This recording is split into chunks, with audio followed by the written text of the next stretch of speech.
Okay.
All right.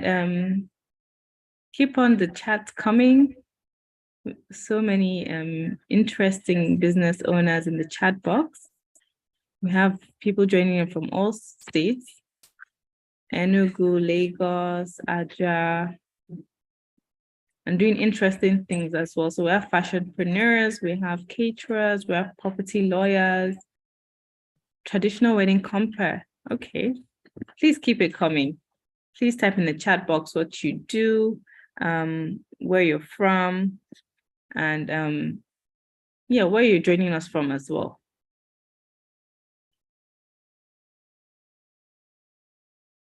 So we'll be starting in a few minutes. In about 2 minutes, we'll be starting.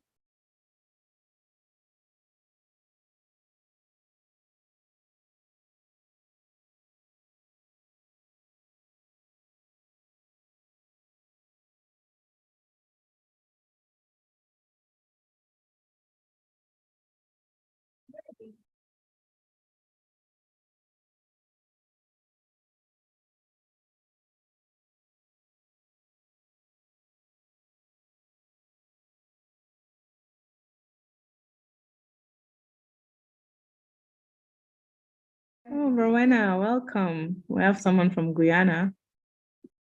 Hi, Rowena. Hi, everyone.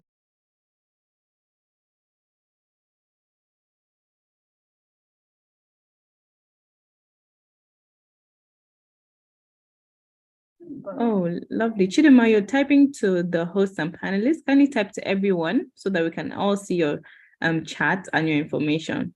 I like Chidima. She's already put her email, her phone number, and what she's into right all at once. So we're already starting to network even before we start the session.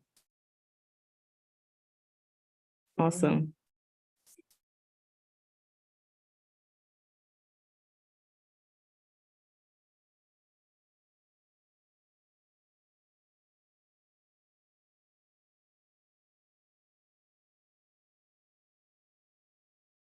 I love the fruitpreneur. It's a great name.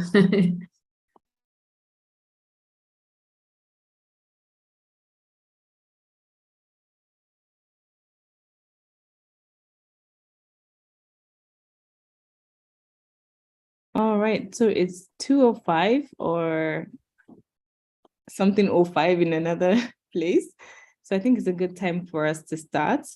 Good morning, good afternoon, good evening, everyone.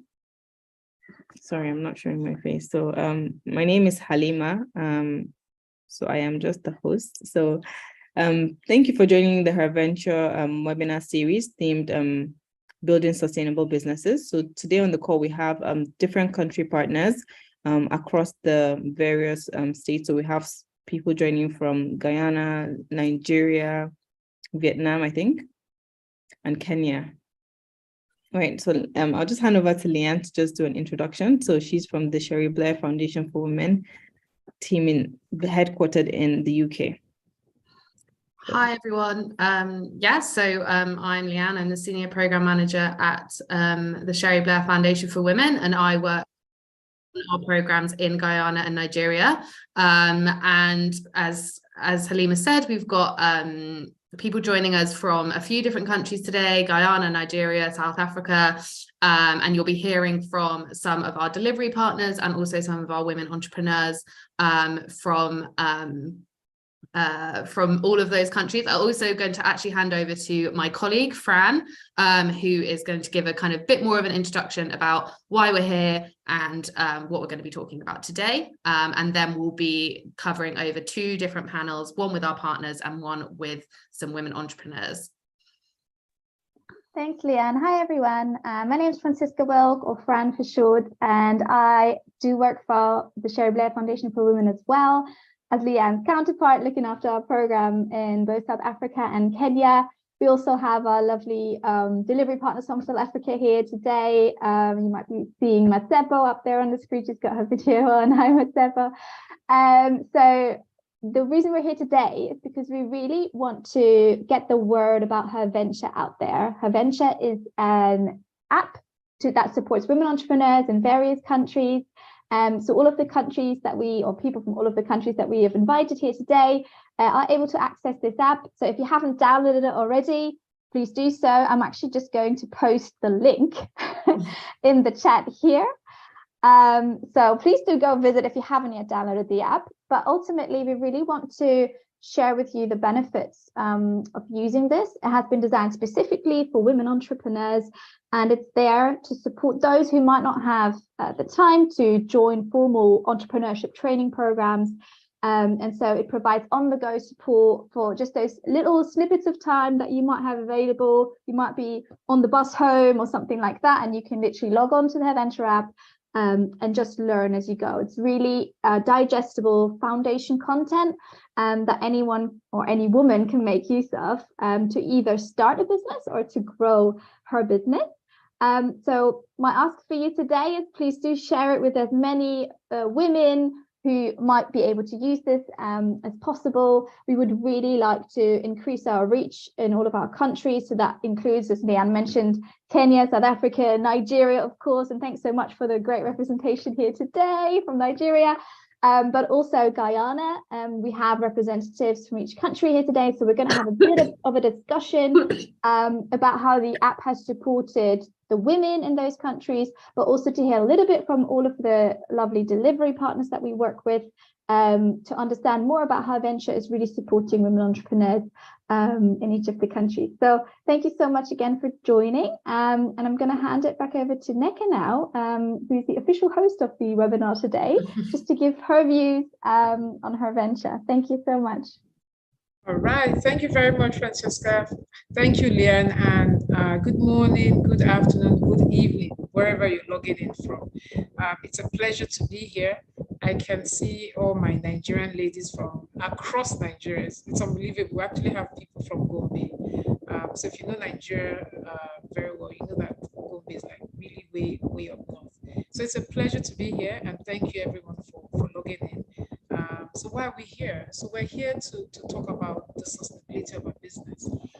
We're here to talk about capacity building. We're here to talk about HerVenture and what HerVenture has done for us and to our businesses. We will be having 2 panel sessions. Okay, there's some background noise. Okay, 1 second. Let me see this. Is this better? A little, yeah. Okay, all right. So the fan was on. Okay, so we're going to be having 2 panel sessions. And really what we want to use the next 90 minutes to do is just get some insights as to what this app has done for some of us. So when I say done for us, individually as business women, it has changed a couple of things. And we know that because we've gotten the feedback. And then most importantly, our businesses, which is the reason why HerVenture exists, to build, create, and develop sustainable businesses. But in addition, the beautiful thing about the app is that it's not an app that is only for one particular region. This is an app that is being deployed across various regions globally. So we'll also be hearing from us partners, I say us partners, as to how we have deployed it, what that has been like, what the learning has been like for us, and some of our learnings. So really, this is a learning forum. I think that's what I'd like to call it. It's more a learning forum. And we will be open to questions. So you might already have some questions. You need clarity on something, please drop it in the chat box. I see it's, the chat box is very, very active. Keep dropping in the chat box. And then when it's time for Q&A, you can still ask directly questions to any one of us from any region, whether it's South Africa, Guyana, Kenya, Nigeria. Okay, so thank you very much and enjoy. Over to you, Leanne.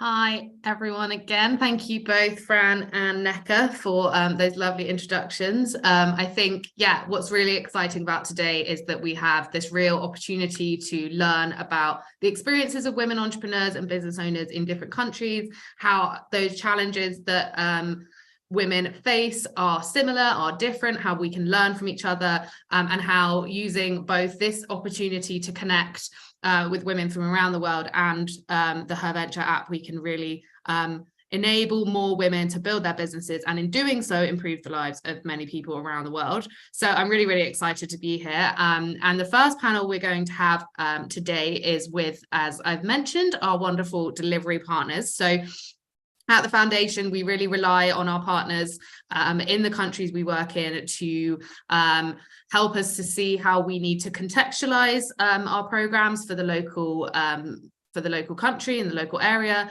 but also to really reach as many women as possible. And nowhere is this more apparent than in HerVenture, because for us, our kind of biggest belief is that as many women as possible should be able to access it. And we are very lucky to have amazing partners who are doing their absolute best to get it to as many women as possible. So I'm really excited to hear from them today. And what we'll be talking about is business sustainability, some of the challenges that women entrepreneurs face in the countries that we have represented here, and how we can kind of work towards improving sustainability of businesses, and perhaps a little bit about HerVenture and how that may come into building that sustainability and supporting the professional development of women. So just one thing, I can't see Selena at the moment, who is supposed to be on this panel. So if we could just make sure that she is promoted up to a panelist, if she's not already. There she is, wonderful. Okay, so I'm going to start just by asking you all of our partner representatives who are here today to introduce themselves. So if you could just tell us your name, where you are based, and what it is that you do, where your role, where it is that you work, and what it is that you do to work with women entrepreneurs. So Neka, do you want to kick us off? Okay, yeah, fine, I can.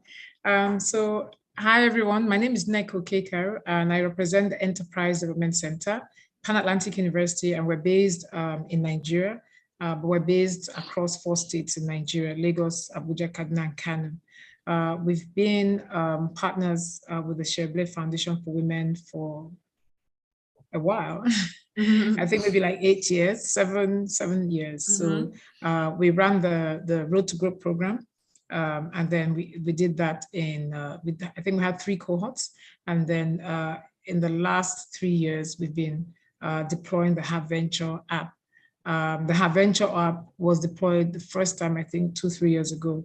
And that was very exciting because women learned a lot using that app. And I think what really was amazing was the fact that mindset shifted, and it didn't seem like it was possible that you could take learning from a micro-learning app into your business and then have positive changes, but that happened. And the first time that the HerVenture got deployed in Nigeria, we were able to get more than 11,000 downloads on the app. So we're we're deploying it now, post-COVID. And I must say it's been a very interesting journey. The platform has helped us because we've been able to meet wonderful women, and a lot of them on this webinar. And I think we've all been inspired by their stories and by their journey, myself and my team. Great, thank you. And over to Mashepo. Sorry if I mispronounced your name there. No, you got it right. Thanks, Leanne. Good afternoon, everyone. And my name is Matsapo Gwape. I am representing the Gordon Institute of Business Science, which is an internationally accredited business school in Johannesburg. We're based in the economic hub in Sandton. And I am in the capacity of a Senior Business Development and Client Engagement Manager. And I work within a center within this business school, which is called the Entrepreneurship Development Academy. And it is the focal point for entrepreneurship education within the school. So we work with entrepreneurs in the formal and informal sectors at various stages of their business growth and development, from startup to high growth entrepreneurs. And having delivered our programs nationally and also in the SADC region to approximately 12,000 entrepreneurs, we have, of those entrepreneurs, 56% of our participants being women entrepreneurs. And so we have specific insights into understanding of working with women entrepreneurs and the challenges that they face in the South African context and our neighboring countries. And we strive to ensure that we listen to the voices of women so that we can incorporate it into our program delivery, because that's the best way to achieve impact. So I'm excited to share today with the women across Africa on what we have learned within the South African context. And it is our first year in partnership with the Sherry Blair Foundation for Women. And we've delivered the Road to Growth program, which was a huge success with above 80% program completion rate. And we've had stories of impact on a personal level and also on the business level of women who have graduated out of that program, as well as rolling out the HerVenture app in the South African context. And we are reaching, and we're on our way to striving to reach our 3,500 users by the end of this year. And no doubt it has been a huge learning for us, but we are excited about the potential and the possibility of HerVenture, because I do think that it is a much needed support mechanism for women. So I'm excited to participate and looking forward to engage. Thanks. Great, thank you so much. And it's great to hear that you've had such a successful first year working on our program, so thank you. And now our final partner joining us today. Actually, do we have another representative from Gibbs? Theto, would you like to introduce yourself? Well, after Matsapo said everything that's needed to be said about us, I'll just introduce my name. I'm Tato Njona, and I'm the marketing manager at the Gibbs EDA. Thank you. Great, thank you so much for joining us. And then last but not least, I'd love to hand over to Selena Bacchus, who is our representative from our partner organization in Guyana. Thanks so much. Good morning, everyone. My name is Selena Bacchus. I'm the Marketing Supervisor for Action Invest, the local delivery partner for HerVenture Guyana. And let me just firstly say that I love to talk, and HerVenture has given me just the platform to do so while empowering women. I've always said that, I came here to help. And it's so fantastic that we have an app that teaches women who've been in business, things that they don't know. And oftentimes I meet women and sometimes they're approaching, oh yeah, I've been in business for so many years. And then they start the HerVenture. I'm just like, wow, I did not know there's so much more to learn. And there are also people who have completed their masters and they're doing their PhD now who've learned from the HerVenture app. So I think it just really shows how versatile the HerVenture app has been and is, that it can really speak and the common woman can understand, but also someone who is at such an accelerated level can also relate to the the content that's being presented. I think it's been fantastic. This is just over a year that we have launched HerVenture in Guyana, and I'm really happy to say that we've impacted the lives of over 8,000 women, and we are going, I think we've got until January to hit about 3,000 more. So that's really exciting. And I am looking forward to interacting with you all here. And hopefully, just like Liana, she recently flew back over. Well, she flew here and she's back home, but that you can make a trip over to Guyana. We can like have our fantastic outreaches and you can interact with the women here in Guyana and the women entrepreneurs.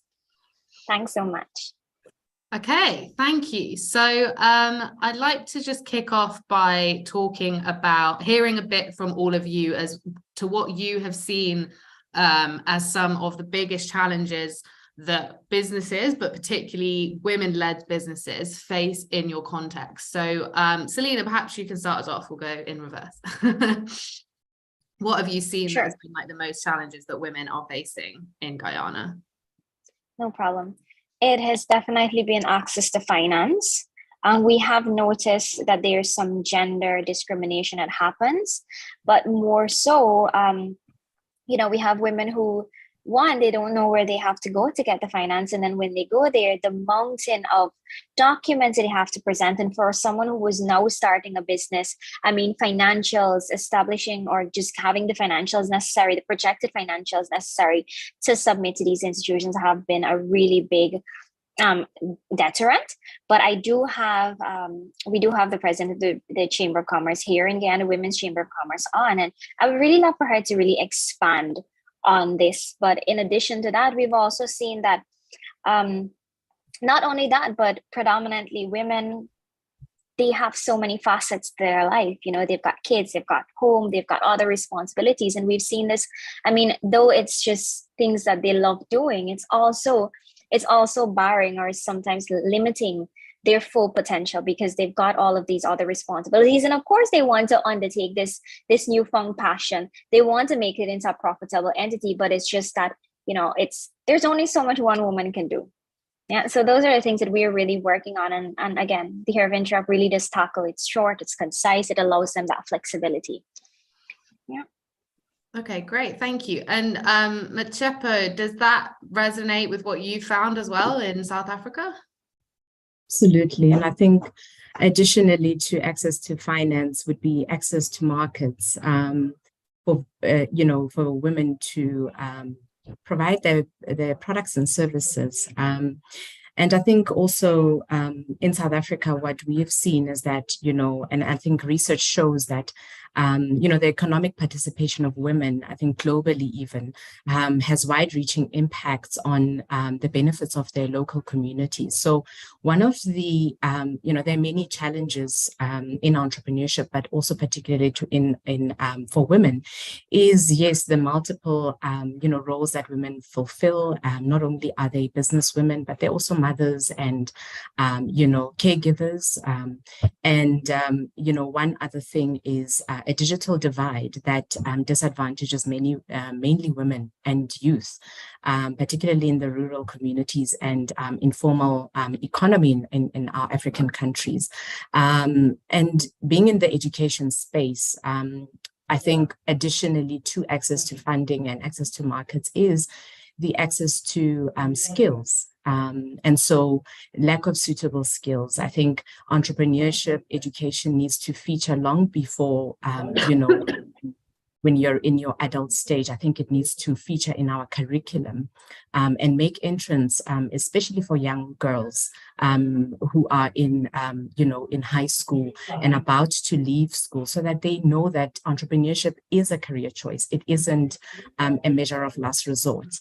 And so I think that, with tools like HerVenture, that could even, start making its feature with young girls, because they are digital natives. They have access to, technology, and of course, barring the rural areas where of course, we are increasingly expanding our infrastructure and development in that space. But I think for, to make strides in that area, I think introducing, digital tools such as HerVenture in, for high school learners, so that they can start to see entrepreneurship as a choice.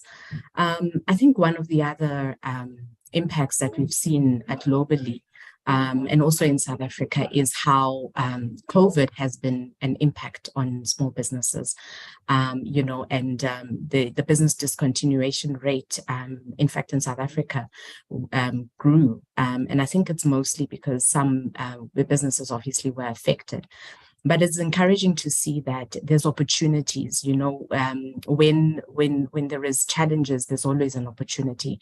And entrepreneurs are opportunity seekers by their very nature. So I think what that has presented is a wonderful opportunity for businesses to go digital. And we've seen the digital transformation of markets, and it's provided growth opportunities for our economies to recover, and greater connectivity for women to do business, not only within our South African borders, but even increasingly on the continent and globally. So I think, those are some of the challenges, not barring, of course, our own challenges as a country around load shedding, which is, impacting small businesses significantly. But I do think that there is a greater resilience. We've seen women just bouncing back and bouncing higher, and really looking at diversifying and pivoting their businesses. I do think that women, we are really made special. I think, we are a special being, and, you throw anything at us and we say, okay, now, what can I do with this? Because, it is a caveat, but we just quickly pull ourselves towards ourselves. And I think that is the power of resilience and just being a woman. Yeah.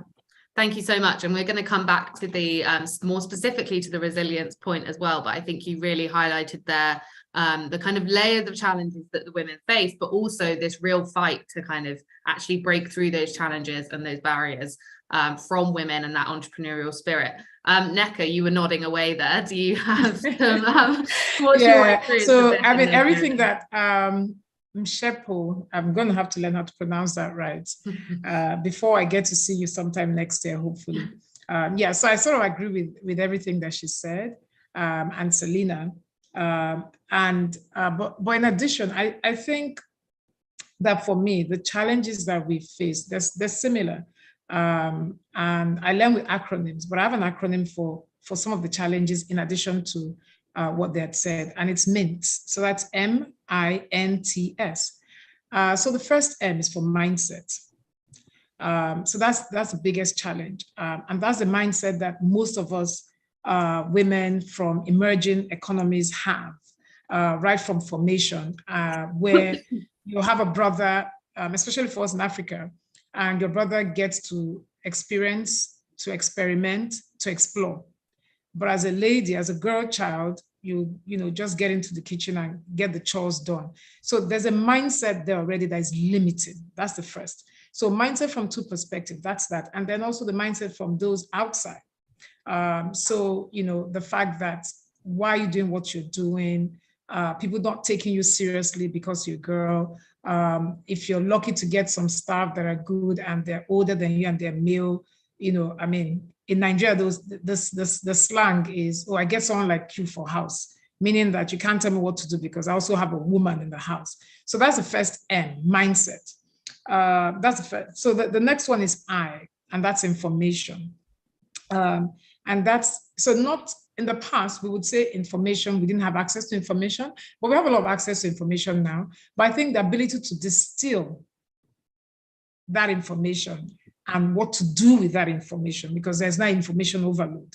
And so there's conflicting information. Women hear, I need to get onto social media, and they jump onto social media. They don't understand what that means.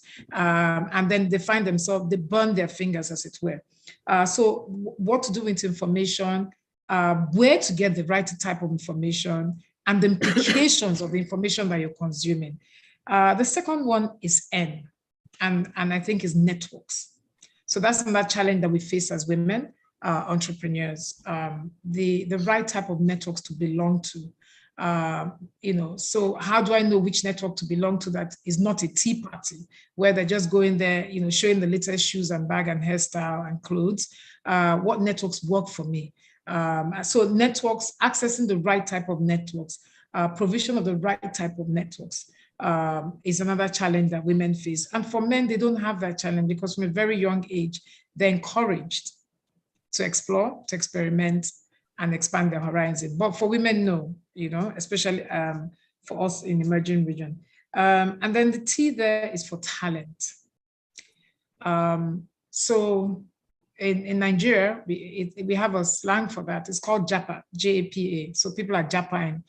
So the continent, I'm sure, Meshepo, you have the same challenge. You might have the same challenge in South Africa, that young talent are leaving and, they're all going out. So a lot of them are going. The few that you have feel that, they're doing you a favor working for you as an entrepreneur because, they're just waiting for their last interview from the large corporates to interview. And so they're managing you in quotes. So having the right type of talent, and then when you have that talent, knowing what to do with that talent so that you maximize and get the best. And then I think the S is the socioeconomic issues that we have to face with. Nigeria is going through so much. It's an election year in a couple of months, but the inflation we've seen is unbelievable. In terms of raw materials for women, you just can't plan. And then policies, inconsistent policies, or not inconsistent, I'll rephrase that, conflicting policies. So on one side, you say you want to encourage the growth of entrepreneurs so they can do well. On the other side, there's certain things coming out that cripple them and stifle them. So that's another issue that we face. So it's MINTS. So mindset, information, networks, talent, socioeconomic.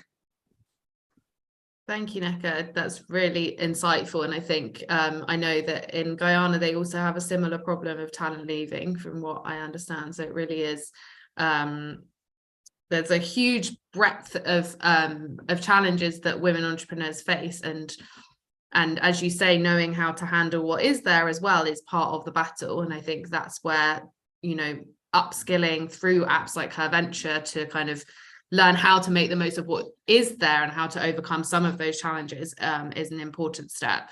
So I want to go back to the concept of resilience and sustainability, which is the title of the event today. And we've heard mention already that things like COVID have really impacted businesses, especially women's businesses, and there's a lot more focus on the idea of sustainability and resilience. So as a starting point, I would love to hear maybe Mchepo, as you were the one who mentioned it so far, what do you see as how would you describe what sustainability really is for a business? What do you see as sustainability or resilience? So I think what's important to sort of reflect on is, of course, COVID has had, as I mentioned, an impact on small businesses, and particularly with women. And what it means is that it's very important for women to look at gaining a competitive edge. And what that means is arming yourself for the battle or for the journey, really. And learning helps you to constantly evolve. We always say, you come into a process or a program with us to learn, but also to unlearn and then relearn, things that you didn't know about yourself as an entrepreneur and about your business and how to build a sustainable business. So I think very much so the key to sustainability is really continuation of support services for women entrepreneurs, to have affordable and sufficient support for women who need it. And this includes actions around business continuation and building a long-term resilience. Nneka mentioned about networks, and I think one of the key things is really developing those entrepreneurial competencies that enable you to journey. And network competence is one of them, one of those, that help you to get into boardrooms and to get into, business networks that will help you to get, to build your business sustainably. And so we encourage women on our programs through networking events, in person, but also on WhatsApp platforms, to share their profiles, to share about their businesses to the greater community, so that there is visibility and that they can tap into, a wider access or a network, because the business sustainability is also based on, and the resilience of the business is around being able to have a business which is, accessing supply chains. And we know that there are barriers to access to supply chains that are great. And for women also, to get a seat around the table and to negotiate from a position of a businessman and as a businesswoman as equals, and not necessarily be limited by gender stereotypes. So I think, it's just about learning, continuation, and really supporting our women entrepreneurs through capacity building, training initiatives, mentorship, learning from others who have been there, who can take you along the journey, to give you the tips and that you need to be able to, be successful in your endeavors. Great, thank you. Selena, do you have any thoughts from your perspective on what business sustainability means and strategies for that? Definitely. So, I mean, sustainability really comes down to going on, for one to go on, for a business to go on, for a person to live on, and for the environment as a whole to, allow it to ensure that they have resources for the person, the future generations, that is. And I want to touch on 3 things, and that would be people, technology, and of course the environment, the physical environment. With people, I know the ladies have been touching a lot on connection, which is fantastic, building a network that works, but also collaboration. I mean, in Guyana, we've seen from just the Share Blair Foundation's initiatives, we've seen how many women have been able to grow their networks. We see them creating other groups where they are promoting their fellow team members' products. And from this, we're learning that we're moving away rather from that era of competition and into collaboration, where you may offer maybe something for your hair and you collaborate with someone who actually does hair extensions, or maybe they do treatment for hair, and then you can create a full-fledged of services. And I think that's so important, and I'm so happy that our Guyanese women, they have the confidence to undertake such initiatives, but also the trust in their fellow women, that together we can do this. And then we move on to the environment. Obviously, when you create a business, you want to operate it profitably, but also you want to create jobs, you want to support your environment, you want to support your economy. And you have to ask, how am I able to support my economy? I want to be able to operate profitably so that I can hire persons to fuel my vision. And then also the vision of the organization. And then we see a lot of persons who, and like the previous speaker, I don't want to mess up her name, and the other panelist, she would have spoken so much about the young persons and them looking for opportunities. And it's a problem here in Guyana because we have some of the business owners who are just approaching that, if I train you, you'll leave. But what we have to understand is when we train them, they will also produce more while in your organization. Education leads to more productivity and efficiency. And I'm happy that the HerVenture app would have actually touched on hiring and maintaining the persons that you hire, or just retaining those persons in the organization. And we have a lot of family-owned businesses in Guyana, and we have, persons, the younger generation, they're coming with their theories, and then they're now approached with the older folks who, this is my way of doing it, we've done it this way.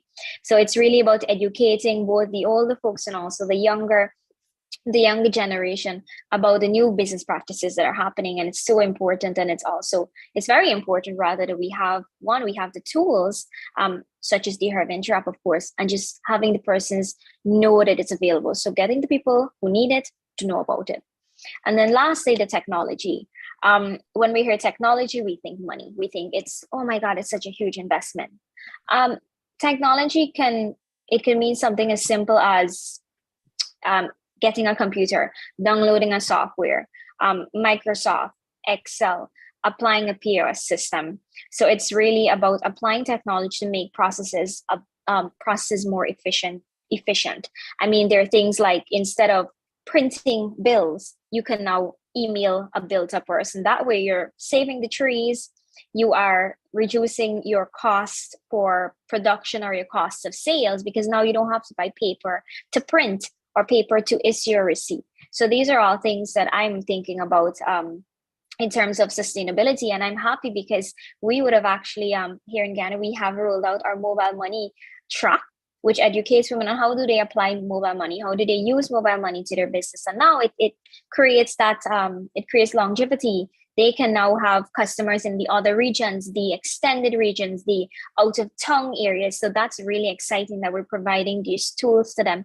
Not only that they grow their business, but they also apply technology and continuously improve. Yeah, thank you. Yeah, absolutely. And I think, this is something we really try to do with the HerVenture app, is continually keep the content relevant. So during COVID, the digital marketing, e-commerce being added, and now in Guyana and hopefully in other places from next year, the track on mobile money. So yeah, I think it's a really important point. Nneka, what about you? What does sustainability in business mean to you, and how would you go about it? So I think for me, the concept of sustainability is non-compromise. So that's the basic thing. Non-compromise, so meaning that we want to live in perpetuity without compromising what's being done today. So when I think about sustainability, the principles for me around sustainability are three things. So as we're talking, I was just thinking. So the first thing that, and you have to forgive me, I'm apologizing ahead of time. The best way I learn is with acronyms. So I always have acronyms. So it's SEP, so it's SEP for me. So the S is for succession planning.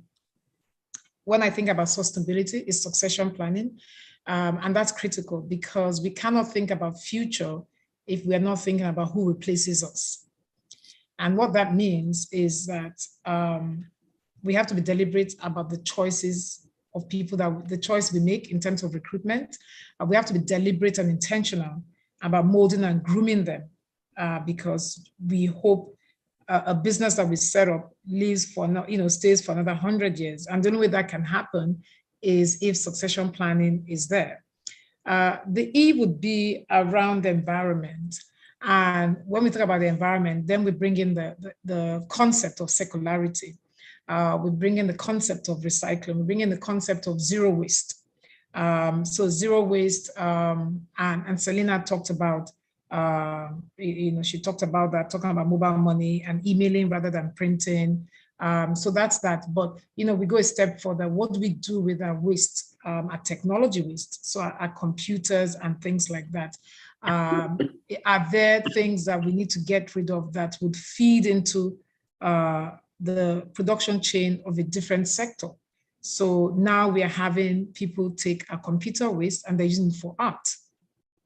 Okay, so that principle of circularity, and then Micheppo's, when she talked about collaboration, that's where that comes in.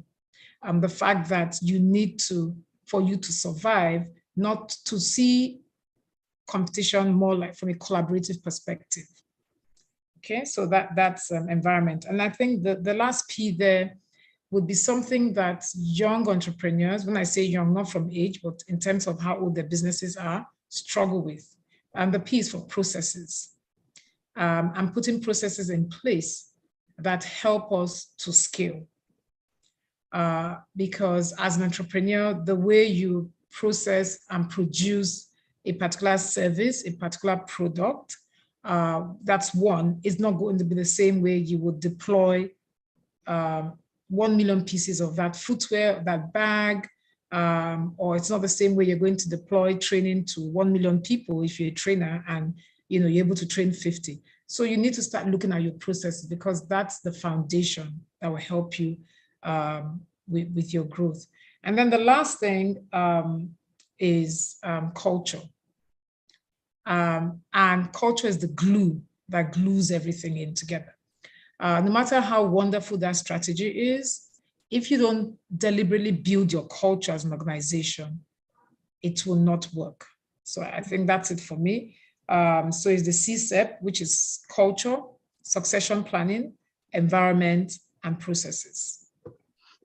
Okay, thank you. I really like the idea of sustainability not just being about your business surviving while you're around, but also it being still a business that can run and be successful when you move yourself out of it, or when you're not there for some other kind of reason. I really think that's an important thing to recognize and for entrepreneurs to consider with their own business. So just one final question from me. I think I've really enjoyed hearing from all of you, especially about the way that collaboration and women supporting other women. And, you know, we've got a lot of women on this call. We've also got three really impressive and inspirational women from our partner organizations. And I'd love to hear from you three, you know, in the work that you've been doing with women entrepreneurs, what is the main kind of takeaways or lessons that you've learned that you could share with our women entrepreneurs on the call, but also with the other partners here today and with me and Fran as well? What would be your kind of main lessons, main takeaways since you've been doing this work? So Nneka, maybe we'll start with you. I think the main takeaway for me is the fact that it's always bigger than us. So whatever it is that we're doing, we should not see it as little. So it's an app, it's a micro-learning app on one little phone.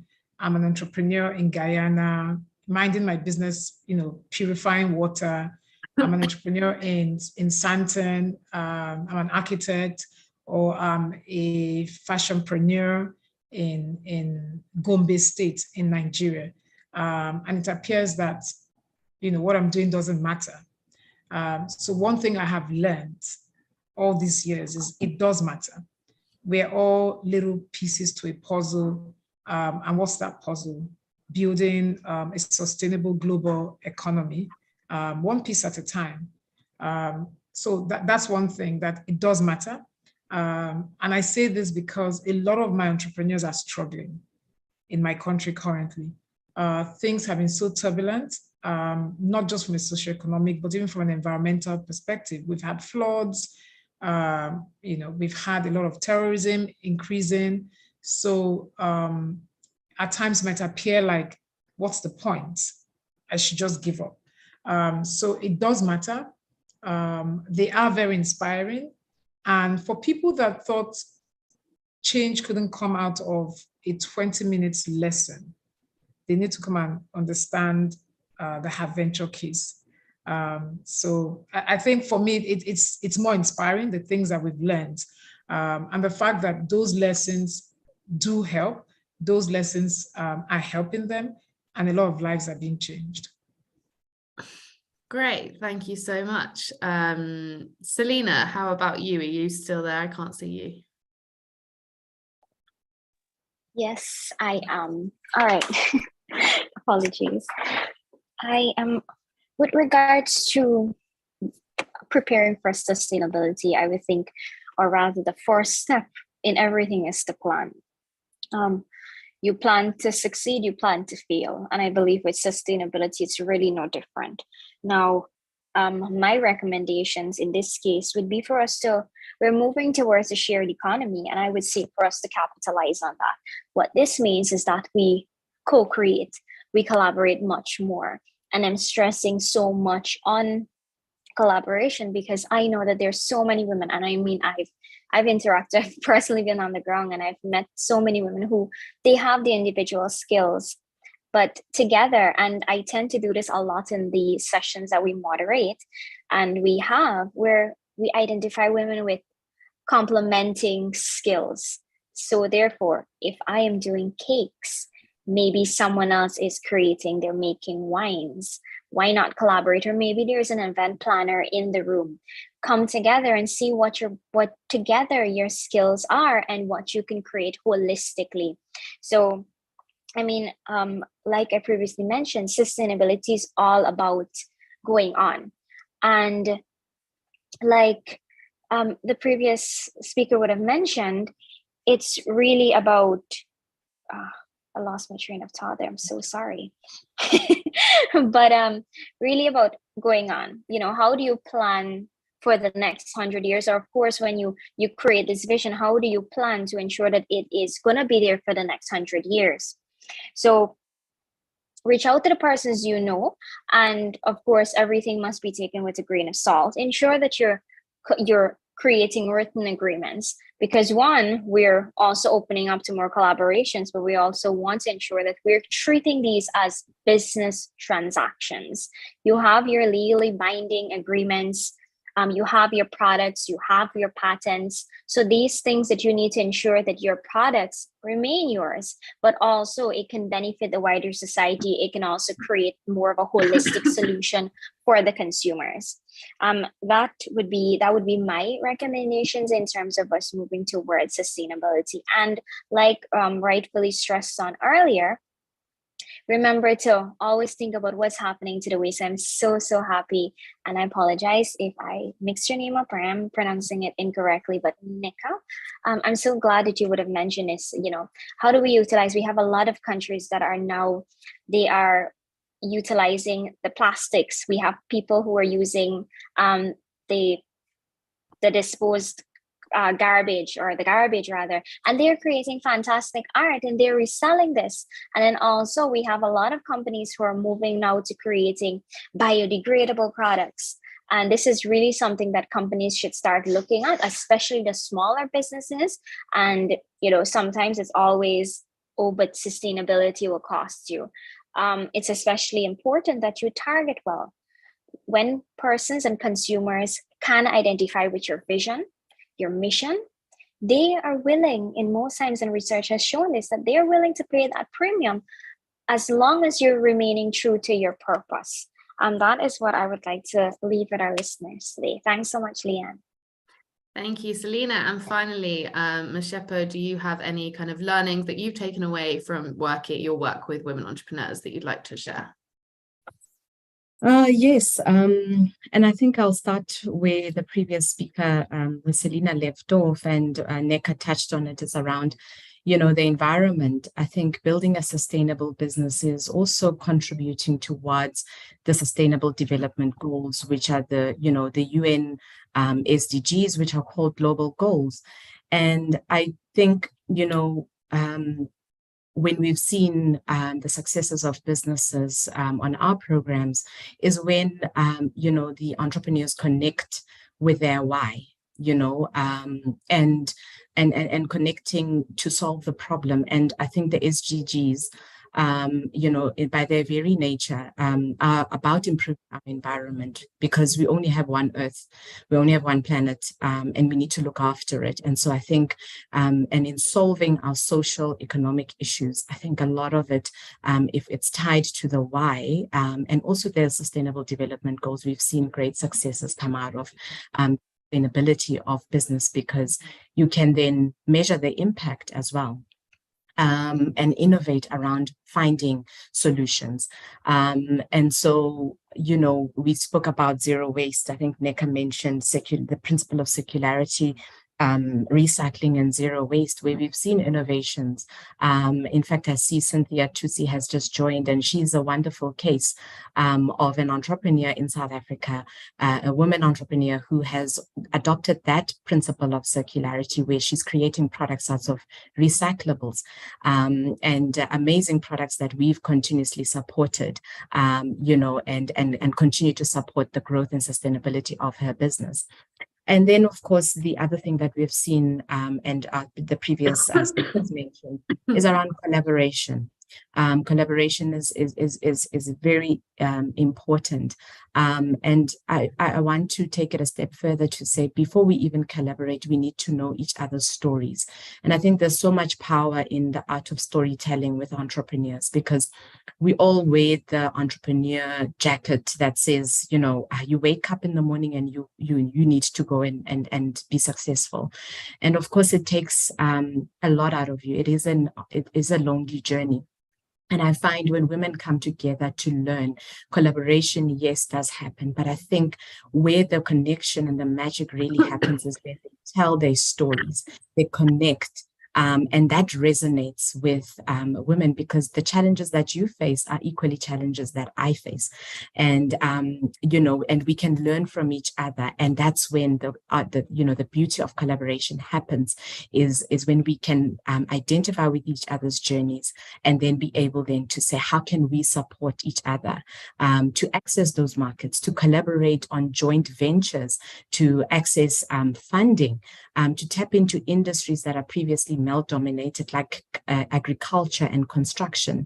And so we've seen those, that wonderful collaboration, spirit of collaboration come through in the work that we are doing in order to sustain the businesses. And I wish we had enough time where we could actually share some of these stories where women have gone on to collaborate, and they've, jointly received funding for projects, that also solve a community issue.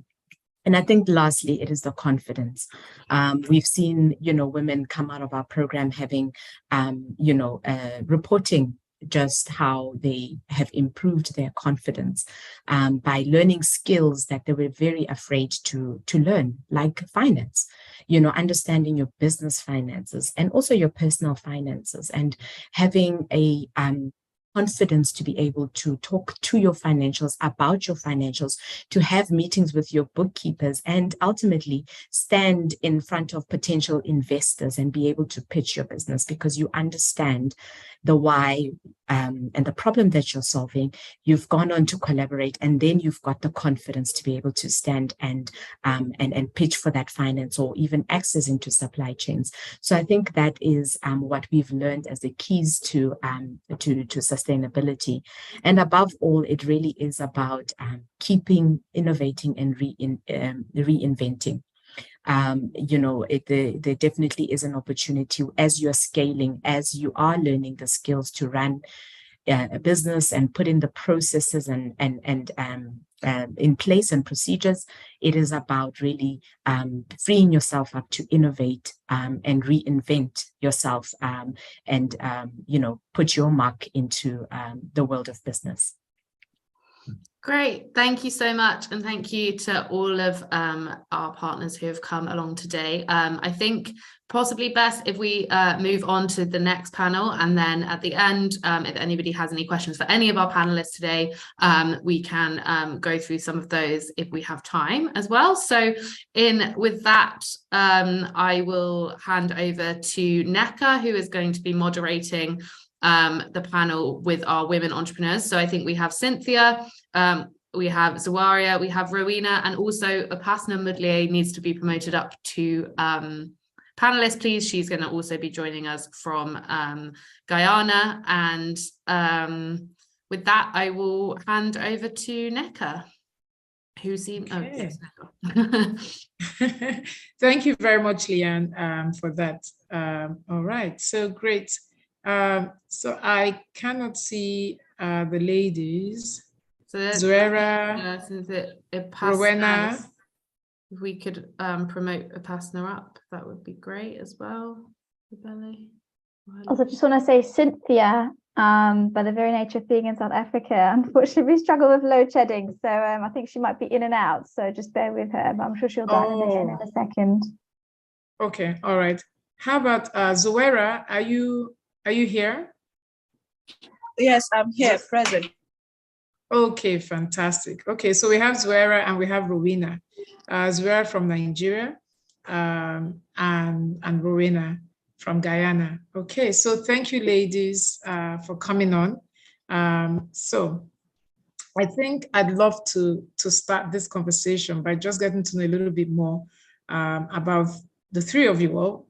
hoping that she joins us back, but the two of you right now.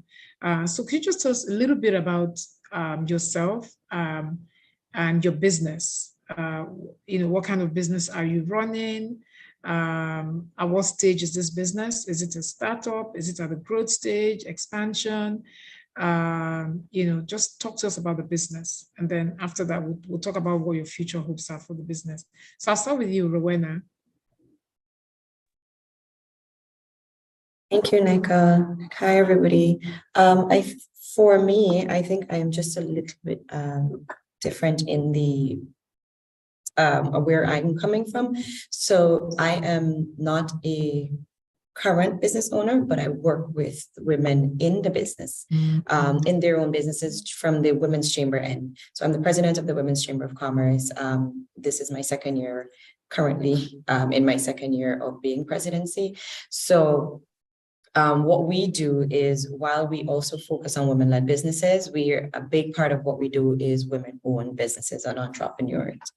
Some of the programs that we have are geared towards capacity building for that. And the idea of the Chamber of Commerce, well, it was founded by two women in businesses, one which would have came from a corporate background, and then she transitioned into owning her own business in her specific field, which is recruitment. And then we have another woman, and her name is Kerry Grives-Andy-Bard.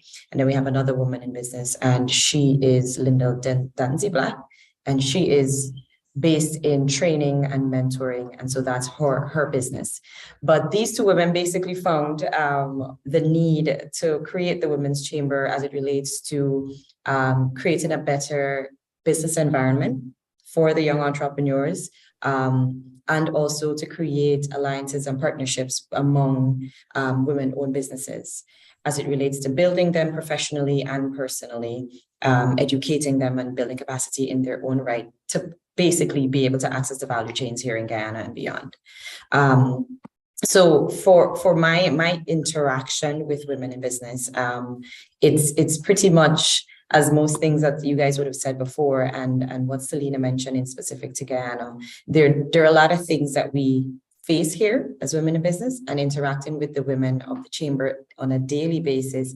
I learn about all the challenges from their startup stage, their midway point, and women who would have been in business for, over 10 years. And so that's where I channel that into how we develop the programs that we do, and how we develop partnerships, how we develop support agencies so that we can help them. So that's pretty much how the chamber assists in women's growth. We also partner a lot with international agencies and donor companies and donor agencies who will also, just like Sherry Blair, provide opportunities for the members of the Women in Business. One of the programs that the Chamber has with Sherry Blair is from the Mentee program, where we've had our own Women in Business members apply and graduated over the last 2 years. I think this last year, we've had about 5 or 6 women coming through that program. And their feedback was pretty much, I think I got to speak to at least just one person I didn't get in touch with, but for the ones that I did speak to, they found great benefit in, I think, being connected with somebody outside of our immediate realm in Guyana, because then that gives them a bit more perspective as it relates to growing their own businesses, and how they can incorporate bits and pieces from the advice into probably getting a bit more maybe regional reach before they get to a larger scale. I know one of them, she is heavily based in finance. And I think, if I'm not mistaken, she probably just wrapped up her PhD in that. And she owns her own, she also works, but she has her own financial consultancy business, which is what her studies and her mentorship program was geared on as well. So that's a little bit from my end and the chamber as it relates to the women-owned businesses and the entrepreneurs that we deal with. Thank you very much, Rowena. That's so interesting, because everything that you've just spoken about, everything that you do, everything that you are, speaks to what I spoke about earlier on in other panel when I talked about mints and talked about network. And it's so interesting that two women realized that they matter, realized that what they were doing was important, even though they're both in the service, and they set that up for other women. So that's, we'll come, I'll circle back to you later on that. So it's great meeting you. So Zuwaira, I don't know if I got that right. Yeah, you called it right. Fantastic. Yeah. We're not, I can't see you now though. Let me open the camera. Can you see me Yes, now? please. Yes, we can. Yeah, so just tell us a little bit about yourself and your business and what it is that you do. My name is and the name of the brand, my brand is Sophia Limited. Sophia. Sophia Limited started a couple of years back. We sell organic for both skincare and hair care producers, formulators. Some few finished goods for skincare and hair care, which Okay, so Zara, I think maybe it's best that you put the video off because it's breaking. That little breaks. Okay. So you can put the video off. At least we've seen. Yeah, go ahead. Now? Yes, this is better. Okay, Maria. So you can start from the beginning. Yeah. Okay. My name is Zuwaira, like I said. Zuwaira Yerima. We sell organic raw materials for both skincare. We also have some finished goods for both skincare and hair care. Started the process though. Then the name of the brand is Sophia Limited. It started in 2017, where we were only doing is we started as wholesalers. We are supplying cosmetic raw materials to cosmetic companies and nearby. So the last fair I attended in 2019, people were asking us, why don't you start selling in retail? And we decided to look into the retail market, except to say glories to God. Zara, you're still breaking. Really? Yeah, so that, are you using your phone? Are you having calls coming? I'm not using my phone. I even stopped it. Oh, okay. So maybe it's just the service. All right. Yes. Okay. All right. Is it better now? Yes, it is. Okay. So you make organic products, organic skin and hair care products. Yes.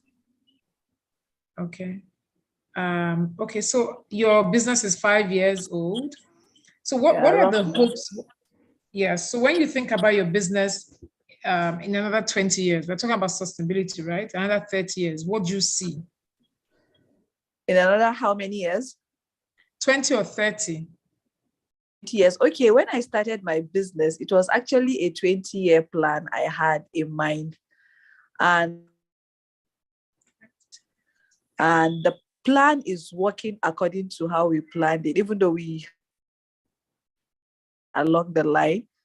So in the next 15 years, we will be able to have a building of our own, the lab where we formulate, and also a place where you walk in. Then we also are looking at having distributors in major states working on now, Abuja and Ibadan or Ilorin. Okay. So you're rare. You're an endangered species. You started with a 20-year plan. I don't know how many women do that. I'm sure Leanne and we don't know how many people do that. So you're just rare. Okay. All right. Thanks. I noticed that Cynthia has joined us. Cynthia from SA. We also have Vipassana now here as well from Guyana as well. Fantastic. Okay. So I'll start with Cynthia before the load shedding gets in again. Cynthia, can you hear me? Cynthia? Cynthia, can you hear me?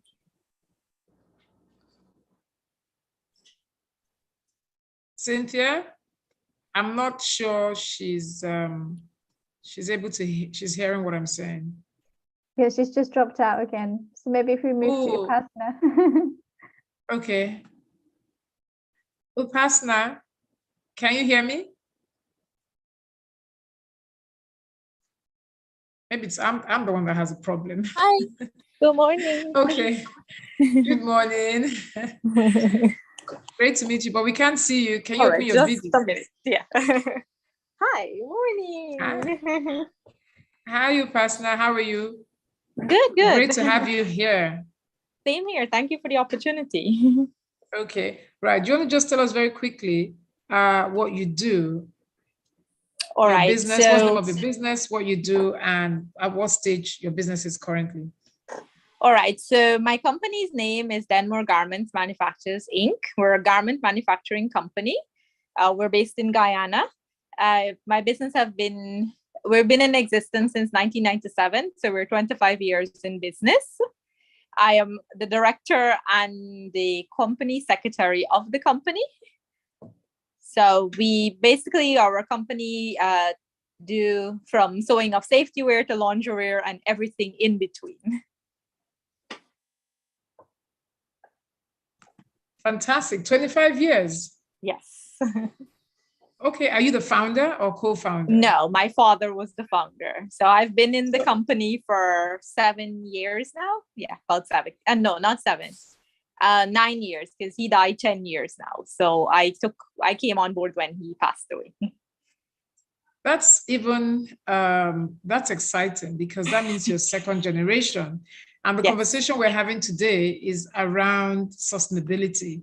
And earlier on, I'm not sure whether you were here when we were talking the first panel, when I said for me, it was all around succession planning. So we have a living, walking prototype as to what succession planning is supposed to look like. Most okay, definitely. and 25 years, that's, I'm sure Zora is looking for how to plug into your space, because she started with a 20-year plan.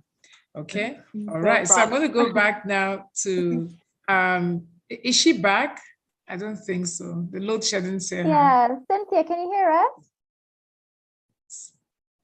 Cynthia, you know what's exciting about this? Sorry about, it's a joke I'm going to crack now. So we think everything is all shades of crazy and wrong in Nigeria, and we complain about everything.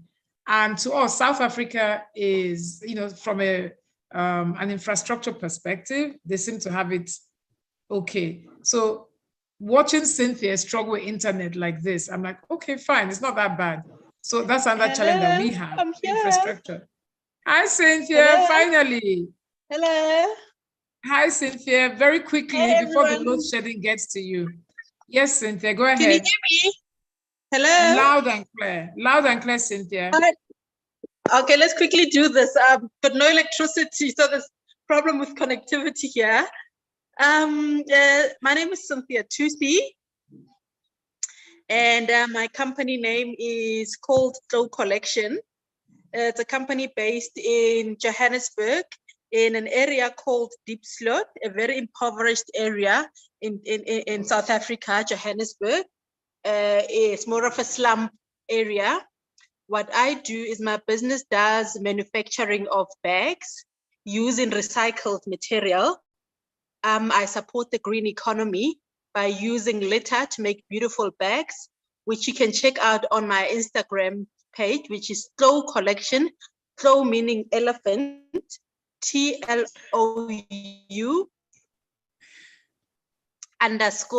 _collection. Flow is an element. It's an animal that's very strong and it's built for resilience. So I am like an elephant. I'm a woman built of strength. And yes, my business employs women in my community that help me manufacture and sew the bags. And yes, we support the green economy. And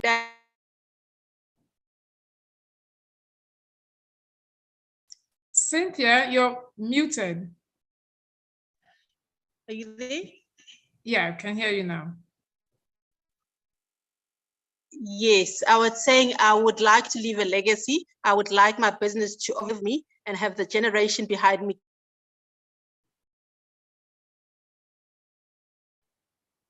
Can you hear me? Am I Yes, still we there? got that. Yeah, we got that. So fantastic. Okay. Thank you so much, Cynthia. Okay, so while I still have you on, before the load shedding sets in again, how was it using the HerVenture app? Why did you even start using the HerVenture app? And how did you find that whole experience? So why did you start, and how has that experience been for you and your business?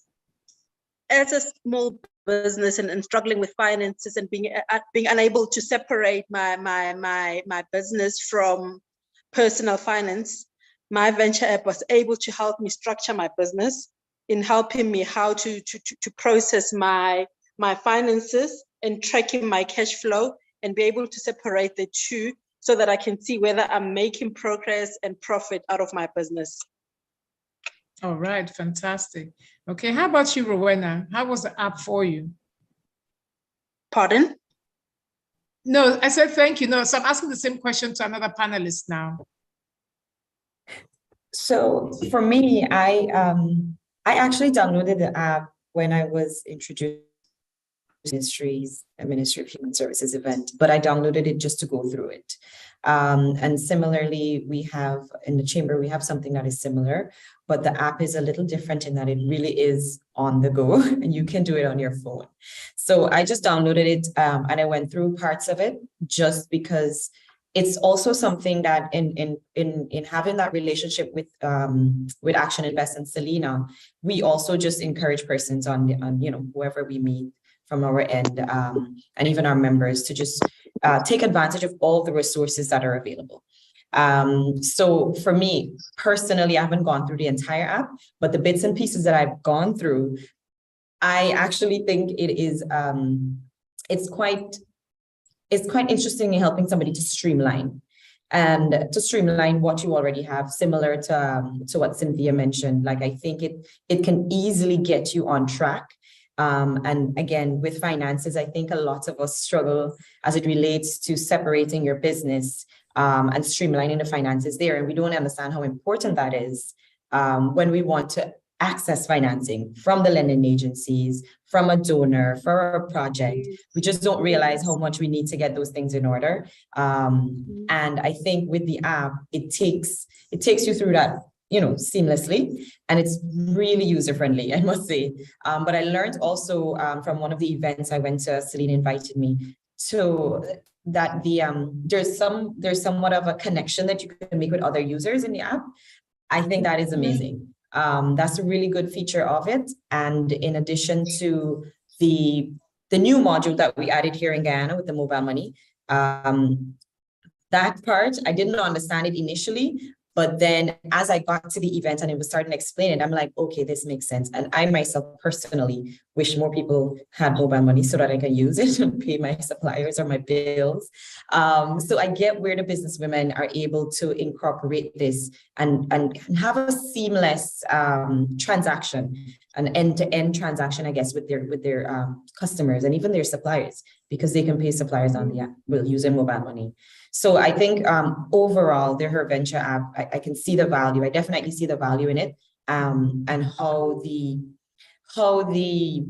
women entrepreneurs can streamline a lot of whether it's beginning startup or like I mentioned earlier, your midway point of your business, or for somebody like Upasna, who is way far in business. I think sometimes we just need to get pulled back into a little bit of structure, and I think the app helps with that.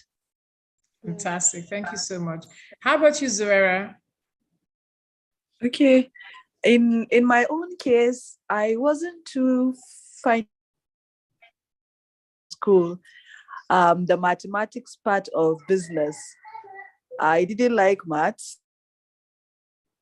I had to cram some mathematics to pass through in school. So it really helped me with my bookkeeping. It made it very interesting for me because going through a story, reading the answers to those stories. I just guess, not did I just get used to it, but at any slightest given up, my female business entrepreneurs into it.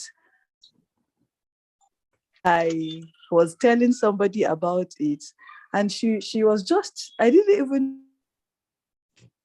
to the way I was passionate about how I was telling her. After I finished telling her about it, she said, invent that app yourself. I said, no. She said, the way you were talking about it, it has really done good. I find it very easy to do my bookkeeping, and I don't find it very. I used to think that bookkeeping was not something I could do. I was even thinking paying an accountant to do my bookkeeping for me. But because I found, I realized it wasn't something big. It helped me a lot, and I through it, which is something very interesting also about it. All right. And I encourage to keep that as a treasure, because it's really a treasure. Okay. Thank you, Zuera. You're okay. Upasna. I hope I got that right. Yes, you did. Okay, so how has it been using the app? Why did you even download the app? But in addition to that, just because you wear the cap of a second generation entrepreneur, does that help? Did it help from a succession perspective, just going through that, the lessons?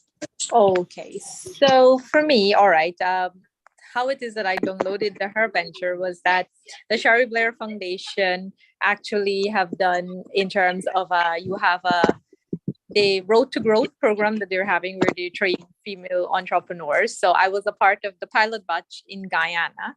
So when we were part of the program, the HerVenture came to Guyana to launch. So everyone was encouraged to, of course, download that app at that point in time. So I did, of course, because I'm a person to gravitate to. Once you can learn to knowledge, I tend to go with it. That's just who I am. So when I downloaded the app, I was like, interesting. I started onto it. And to be interested to know is that, as Rowena was saying, it's very user-friendly. It's so easy to use. The words, the way they structure it, the terminologies that they've used, it's very easy. And it's very understanding so that anyone can grasp that. It's not that you have to have a bachelor's or a master's or a doctorate to be able to understand what's happening. So with that said, going through it, it certainly has helped in terms for me to structure where it is. As you said, I'm a second generation into a business. At the point of where I came onto board with my company was that we had a whole shift in terms of where my company was always supplying the overseas market, in terms of where I was just the labor manufacturer in Guyana and I was supplying the US market.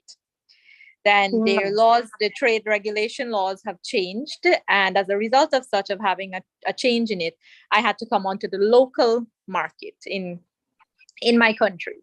Now, our company was always known to be overseas. So now coming onto the local, now you have to, it's like I was building the company back from the beginning. So using the app certainly has definitely helped, because I never used to have to market my business. That was not a part of it. I had the work was coming to me. I've already had established that line of business. Now I had to go on to the front now of where I had to market this company now to be able to get business. So the digital marketing platform that we've had, the segment of where that taught you, that was very interesting for me, because it was a way of now I had to know how to get my business out there, which obviously cost effective. Everybody knows, I mean, cost is something that is big in all of us. Yes, I may have a 25 years business, but it has its struggles, of course, I mean, financially and all of that. So being able to learn the few tips of how to, I can actually do this and be cost effective in it, that was a very useful scenario for me. I was an employee before, now I'm an employer. So the bookkeeping segment section was, of course, very useful because, okay, I have an auditor, I have all of that, but at least I learned the language so that I could have been able to understand when they give me a statement, I could have understand what it meant. And then I could have also internally do my own to keep track of my expenses and my, and my income and expenses. So that was very useful on my end with it. So it helped us, for me, the app helped me to put my business out there in terms of where I could have been able to do the digital marketing easier so persons can get to know me. I could have been able to understand where, in terms of my finances, where I am at that point in time. And of course, I was also doing the other programs from the Sherry Blair Foundation. So with all of it tying in, it definitely, certainly helped me to keep my business alive today. Okay, thank you very much, Hasna, for that. So this is not just going to be a two-way conversation where I keep asking questions. So I'm going to open the floor now for questions from the audience. There's one question from Davika, but that's for Rowena. Rowena, they're asking how they can become part of the Women's Chamber of Commerce in Guyana. So if you go to the Q&A panelist, the question, you can respond, or you can actually just open your mic and respond as to how people can join. So those based in Guyana. So we have somebody, Davika from Guyana. Okay, no problem. So Rowena, that's, I can just say it. Yeah, I can say it here. Yeah, so we have a website. We're currently looking to revamp, but there is an online form on the website that you can just fill in. It's basic information at this point. You just indicate the type of membership because we have a couple different types. There's individual, associate members. The individual will go to a small business owner or a professional in business, and then there's for the business. Maybe the bigger businesses are medium sized, they're associate members and so on. So it also kind of stipulates how many members or representatives you get onto the chamber, and that way you get a bit more input, your votes are more and stuff like that based on your alignment with our vision and your company. So the website, you just need to go to wccigguyana.com, and there is a tab on the top that says join us. It takes you directly to the membership form. And I can just answer and drop it into the chat as well, the website link. Okay. Yeah. Okay. All right. Thank you very much. So I don't think there's any comment. There's another question. Somebody was asking, she's based in the UK, makes hair, and she wants to get certified. So how does she get certified? Anybody want to help? So Leanne, I think that question actually was for you guys because you're based in the UK. I don't know specifically in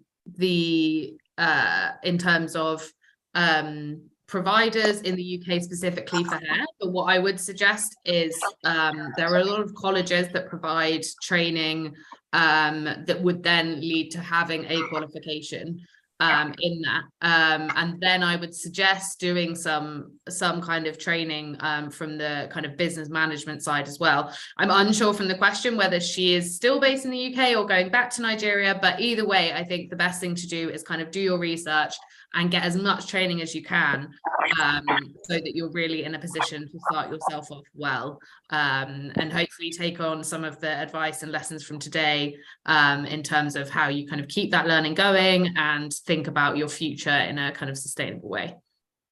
I could just say, if you are in the UK, I mean, our organisation, unfortunately, even though we're based in the UK, does not focus on supporting women in the UK. We focus on lower middle income countries. However, if you are in the UK and you are under 30, you can apply for the Prince's Trust Enterprise Programme, so that could support you to do similar training to what we do in the UK. That's all I know. All right, thank you very much, Fran. Maybe you want to just also drop that in the chat box.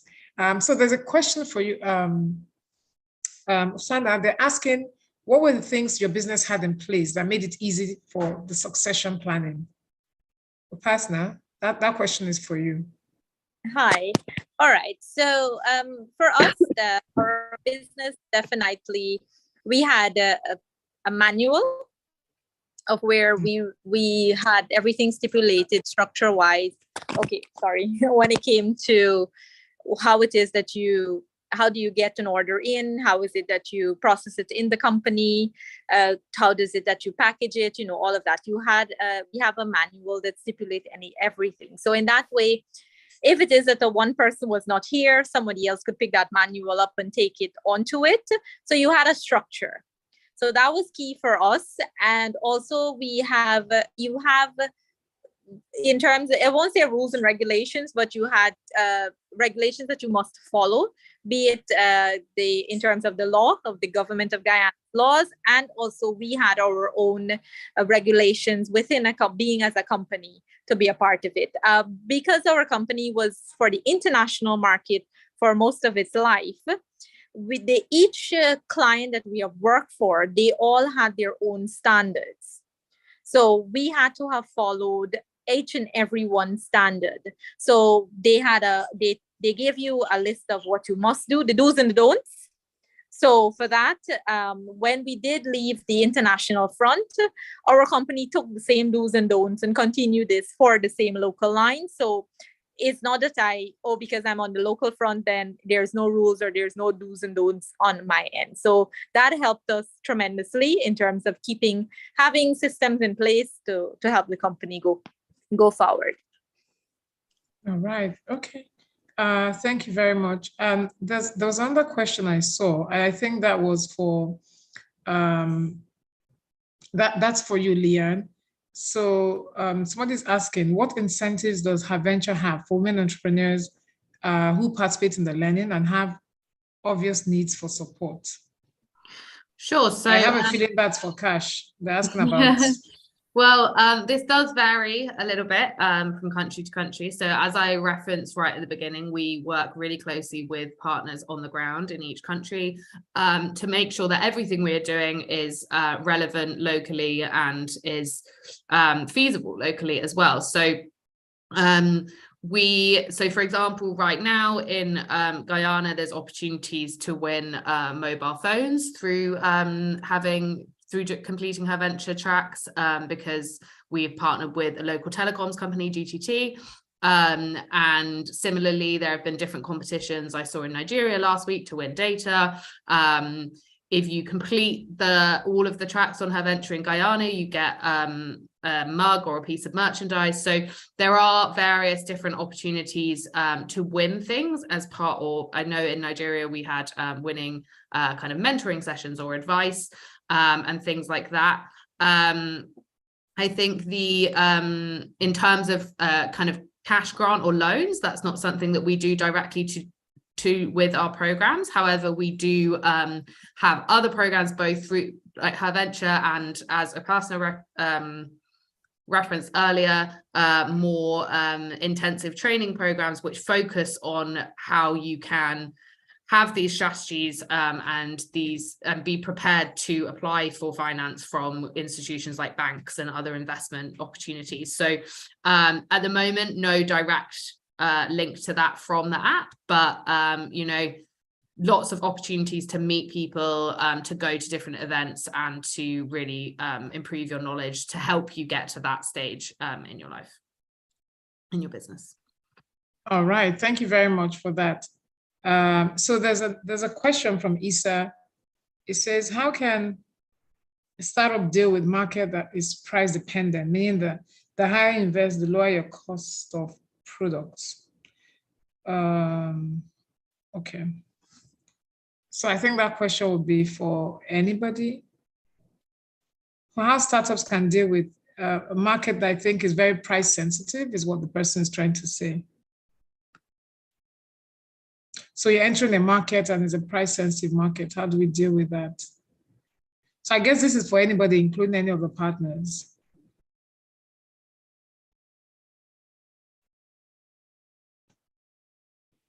Okay, anybody want to take a shot?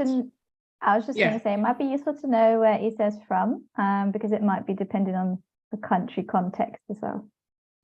Yeah. But I think maybe, Isa, if you could just type that, please, just to let us know where you're from. But I think in the meantime, maybe we could take some questions from people who have their hands up, and just let people ask questions as well. So I can see Maria Bernard has got her hand up. Okay, sorry. Isa, can I answer him? Yeah, go for it. I don't know what business you are into, Isa, but from all indication, it's competitive and maybe it's selling. Asking how to handle advertisement or marketers. I'm going to tell this. You just have to be careful the kind of marketer or company you deal with, and you need to know which one works best for you. How do you do that? Or you don't need to follow them. Check them up on Instagram, see how they are doing. Sometimes you don't even need marketing. Hurry to go to where others who have been there before us. Just take your time and do more. Check out people who are into the similar business which you do. Find out what they do, and you can of marketing your business, not necessarily by paying advert or marketers. You can do it with the little resources you have. I think also we had, sorry. Okay. Nope, okay. So I was just going to jump in and say we had some really good advice from some people from representing banks in Guyana who actually flagged that social media is a really powerful and cheap/free tool to use to market your business, especially within some certainly in Guyana, but in a lot of kind of more emergent markets, actually using social media to get your name out there, and also kind of word of mouth, and how you using kind of getting people to use testimonials and posting them on your social media can be a really good and cheap marketing option. But yeah, I just want to shout that. Okay. All right. Okay. So thank you very much for that. So I think Ifoma, your hand is up. Did you want to ask a question? Ifoma and Fatima. So Ifoma, you can unmute. So Ifoma, I don't know if it's, yeah.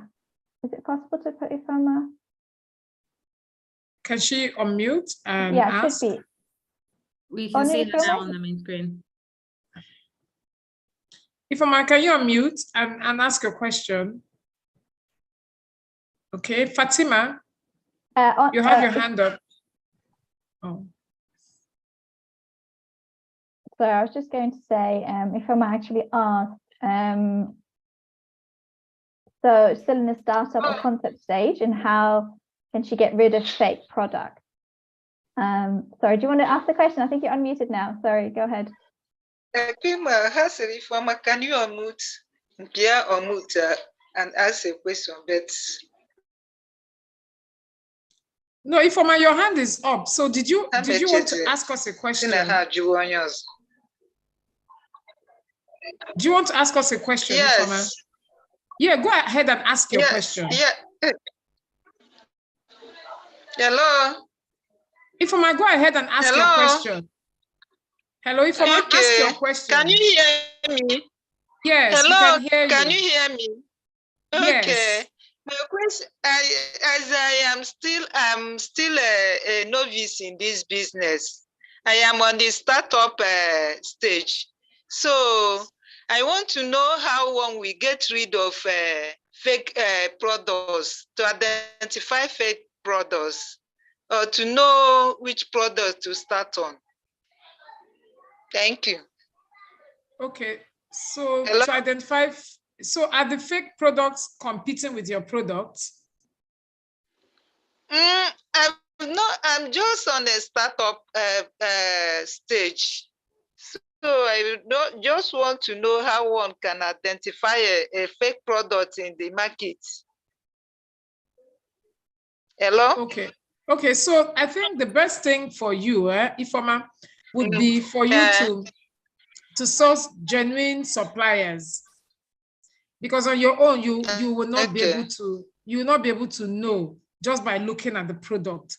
But we have some suppliers that, there's a guarantee, there's a warranty that they would give. So it's best for you, rather than going to the open market and buying fake, to do that. Yes. Yeah, that would be the best option. Okay. All right. Thank you very much, Ifoma, for your question. Fatima Hassan, your hand was up.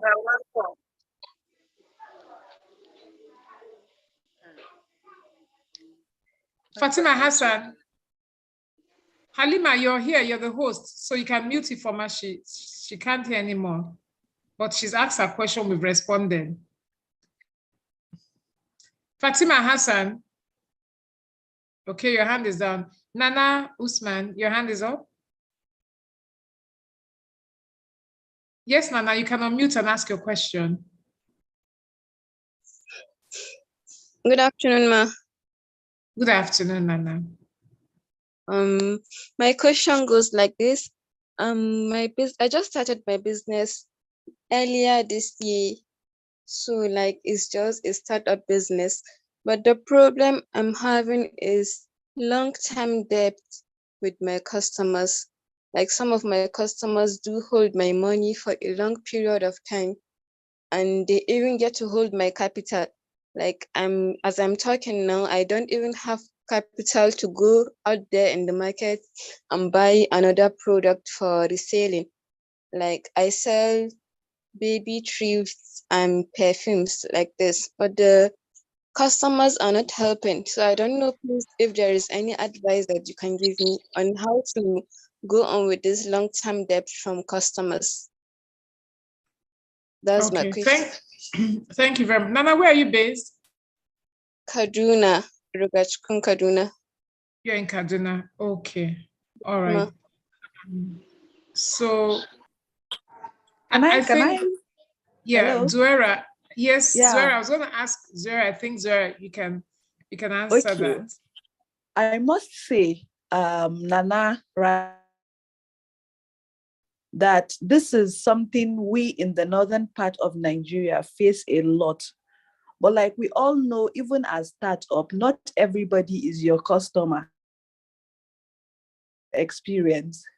I was once into the textile business long ago, and I remember I lost all my money due to debts. But that didn't stop my business. So I will advise you, those people who have your money, who are refusing to pay you your money, strike them out on a list. Then build another network of new customers and make a policy that thank God your product, only thing they need to do was send proof of payment even before you disburse your goods. It might take a long time for you to sell, but with time, when they get used to it, even when somebody is coming to you to buy in their sell on credit, and your real customers will come to you. Nana, I hope you get this. Yes, ma. Thank Uh-huh. you. You're How can I raise another capital now, since they are not even paying early? And my husband was just looking at me, seeing how to see me start again. So I don't know how to start again. Was even thinking of quitting the business. No, quitting is not the solution. Trust me. Let me give you a strategy which can work for you. Okay. Be clothes, right? Yeah. You still have your supplier number too, right? Yes. The person you buy from before you resell. Yeah. Fine. Operate from home. You don't have a physical shop. No, I sell at home. Beautiful. So get your supplier to send you products that are readily available. Post them on your best social media and let them place their order, and tell them the only terms and condition for them to get those things is make payment before. Then when they pay, let them also know the terms which you will deliver to them, maybe 24 hours max, and ensure before that time while you deliver to them. I don't know if I'm making sense. So it's now going to be more of an online place, not the regular place where they walk to your home, pick, and say, I'll pay end of the month. No. It's an Do you understand? Yeah, I'll try it. Yes, please do. All right. Okay, so another thing I want to suggest, Zuwaira, if you don't mind maybe dropping your email for Nana, you can send her a private chat. Appears that Nana, you might, if Zuwaira is a very lovely person, I'm sure she won't mind mentoring you. I appreciate that, Thank you very so Zuwaira can mentor you offline. Thank you very much, Nana, for your question. So Dupe Davis, your hand is up. And we can drop the questions in the chat box just because of network and time and everything. Dupe Davis, your hand is up. Okay, Agnes Benedict, your hand is up. Adeshola Adeyemi, your hand is up. Hello. Yes, hello. Good evening, everyone. My name is Agnes Alfred Benedict. So I'm into gas refill delivery. I want to know how I can manage my competitors.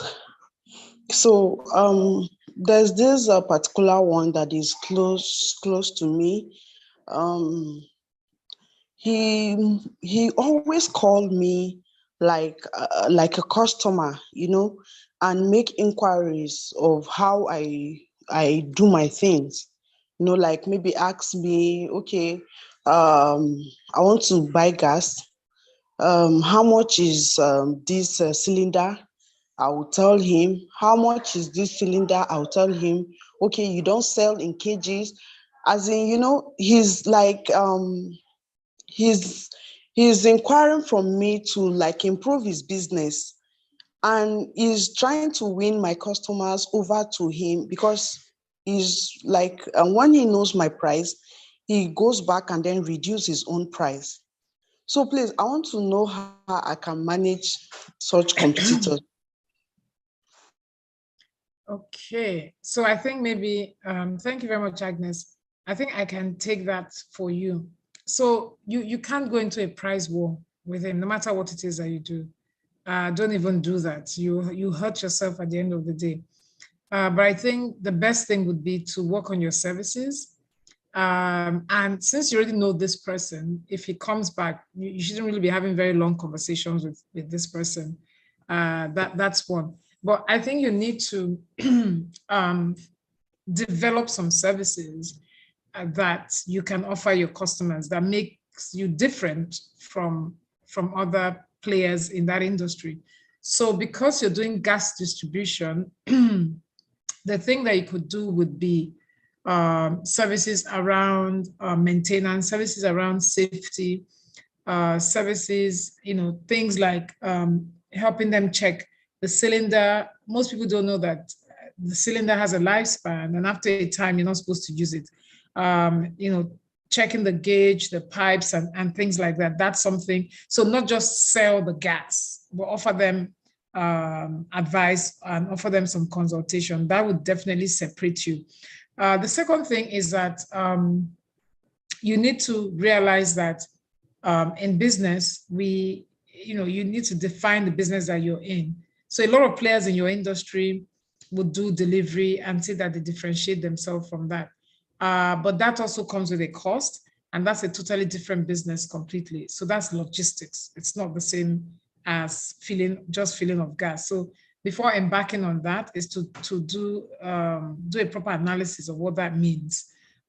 So even if you want to go ahead and do that, you have to ask yourself the question: do you want to own, or do you just want to access? So what do I mean by that? Do you want to own the vehicle, or do you want to just access? That means you outsource that component. So also the other implications with that. And I think the last thing is that you can be the provider of choice. And what do I mean by that? That means going over and beyond. So you can do something as little as tracking their usage and letting them know. So most people, they just use the gas, and it's when they're cooking at 9 p.m. that gas finishes. Well, you can be different. You can start to track their usage for your customers, and then you see a pattern to be able to now notify them and tell them, based on the last 1 year we've been supplying you, you typically use a 12.5 kg cylinder over 3 weeks. You're 4 days short of 3 weeks, and today is Tuesday, so there's every likelihood that it's going to finish Saturday night. That's a useful service that you can provide to them. But don't do a price war with the customers. I hope that helps. So I'm just looking at all the hands that are up. I'm looking at time. We had wanted this to be for 2 hours. I'm sure Leanne and Fran didn't think they would get this number of questions, right? Okay, that's so amazing. I'm loving it. I just wanted to add to that that you were talking about for the last question, and you're right. It's really about your value added services. So I was going to say that as well. I mean, I'm not in business, as I mentioned before, but I do have close friends who exactly what you just explained in that question there happened to her, and she would come over and over and say, you know, this person's trying to find out in a smarty way all these things, and so the specific person that I'm referring to, my close friend, so her business is more in I'd say customized cakes. So there's a lot of that here, and there's a very big market for it here in Guyana, as far as I'm concerned, and I can see. But then there are certain things that she would do and certain suppliers that a lot of persons weren't aware of. And so there were questions coming about that from, as you mentioned, it seemed initially as a genuine customer and whatnot, but then you can pinpoint after a while who's kind of fishing. And you can't always tell if somebody's fishing because they can send somebody else to ask questions, you know. But it's really about how you do your customer service, your value added, what extra that you can do that they can't do. So you kind of leverage your own value added bits and pieces to your customers. And then that service that you provide will continue to grow. I mean, word of mouth sells a lot. And once you treat customers a certain way, then you're going to see the reciprocation of that. So and again, the price war you should never indeed go into a price war. You price based on your services and what your inputs are, and you let anybody else deal with whatever they want to war with, so to speak. So just keep that in mind, and if you add a couple of those value-added bits and pieces, I think you'll be able to stay above that person. Okay, all right. And Thank you very much. If I can add to yes, the person. All right. So one key thing that I have learned and my company have learned is that stick to what you're good at, your USP. Keep to that. What's your unique selling point or proposition? You stick to that point. And it doesn't matter. There's lots of, like Rowena was saying, there's lots of persons in the similar business of what it is. But there's obviously something that's unique about you.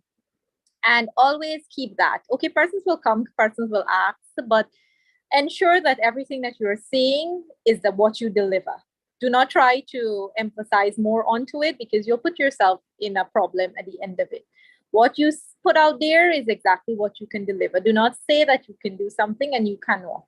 So ensure that you stick to that and stick to what you're unique with, and you will get there. There is, everybody will realize that your uniqueness, yes, your price may be a bit higher than the usual, but because of your uniqueness and what you're adding value to it, that is exactly what they're getting, right? So for me, my company, everybody states that, oh, maybe my price is a bit higher, but I can guarantee you when I put it out there, it's quality that I'm putting out there. And I have certifications to show because my company has done lots of training. We've been down many roads of where we have certified ourselves and we have put a mark there. So that's our uniqueness. I mean, also add to the fact that we're 25 years in business. I mean, that's another step. So I know when I'm saying something or when I put out there, I know what I'm putting out there. But always be true to yourself and be honest and do what's unique for you. All right. Thank you so much, Upasna, for that. Coming from 25 years of experience. So there's a question in the Q&A section, not the chat box, and it's from Santia. So I'm not sure where Sansia is logging in from. And Sansia is asking, what advice can you give on how to market a health business? In other words, how can I get the individuals who need the service to understand that they need the service and they're willing and is willing to pay for it? So health, anybody want to try? In Shepo, Cynthia? All right, so I can give a go at it. So I'm not sure the country, but in terms of from Guyana's point of view, health-wise, you may need to go out there and do some outreaches, like in your communities, maybe in smaller communities in Guyana here. We tend to go and to like, okay, we put up a little tent. Like on the weekends, we'll go into an area, you put up a little tent and you'll offer a few of the services that are not, that will cost you too much, like doing blood pressure testing or doing your glucose level testing. You can do those small things to be able to let the community know what's it all about. Another thing you can do is that you can do sensitization, like have a little forum. If you do a live on your Facebook or you go into the health centers into these areas and talk about the effects of not probably monitoring your blood pressure, not monitoring your sugar level, or okay, if it is like for October month, it's cancer awareness, you can go and talk about it. So, these are the things you can do, the necessary screening that is required for you to know if it is, how much, how often should you do it. So in terms of that, you give knowledge, you're actually sharing knowledge to the community or to everyone. If you're doing it live on Facebook, all your followers, Instagram, TikTok, whatever social media platforms you're on, it tends to have a sensitization. And in that way, that per individuals will be able to understand more why we should go out and get ourselves, health checked and to that nature. That's my 2 cents. Can I just chime in on that and say those are really good ones, and also a bit more collaboration on maybe with corporates. This is just, I used to work with a telecommunication company here, which is Digicel, and there are specific times of the year. For example, Pastor mentioned October month being cancer awareness and all of that. So what we would do, or what one of these testing facilities, this is the GRPA Parenthood Association. I can't remember the full name right now, but they offer testing and counseling and all of these different things. So what they would have done, not sure where the initiative, if it's a case where at the time Digicel would have approached them or they approached the company, but there was a package where I'm sure the company would have made the payment to the association or to the entity, but it was opened up for all employees to just make appointments and go. So you kind of like, maybe there was some sort of corporate package available, like, hey, this is coming up, your employees, I encourage you and your employees to get checked. So I have this package available. You send a proposal to various corporate entities, or you partner with, as the person was saying, if you want to do small outreaches and awareness sessions, you can partner with pharmacies in your neighborhood. Maybe have that with them as well, where you probably visit the pharmacies and have that space there to do little bits of info sessions. And also here in Guyana, we have this huge supermarket chain called Massey Distribution, and they have like these superstores that are supermarkets. And there are lots of persons in all different industries that partner with them in some way. The last time I think I remember car parts, somebody who sells car parts, a company, I think fairly new, and they had like a little session outside, and they were advertising their parts, and they had everything outside of the supermarket set up. So I think those are little things that you can probably look at as well, as much as you can do your outreaches indeed, maybe collaborate with info sessions and different persons who are in your field or have who have webinars in your field, and you can probably do a little bit of giveaway, as she mentioned, not expensive. I mean, if you can afford it, or if you get a sponsor to pay for that, but you can probably give a full body checkup as a giveaway to somebody at some sort of organization. Just as an example, the chamber, we had our annual dinner and award ceremony recently, and we had what we call door prizes as just a part of the activities and the festivities. And one of the door prizes was where this new medical company is from a medical doctor, and they have a team with them. They offered up as a door prize, and just to also bring awareness to their own business, a full health checkup, like a home visit health checkup they narrowed it down for a specific for an elderly person, or for a female, or for a male of this age, or whatever, something like that. You can look at as well to offer up at an event as a door prize. It kind of like sells your business and creates the awareness that this is actually something that I should be doing, and zero in on all the different health awareness days and months of the year, and focus on those as well, and do some collaborations there. Okay, thank you very much, Rena. I'm seeing the number of hands increasing.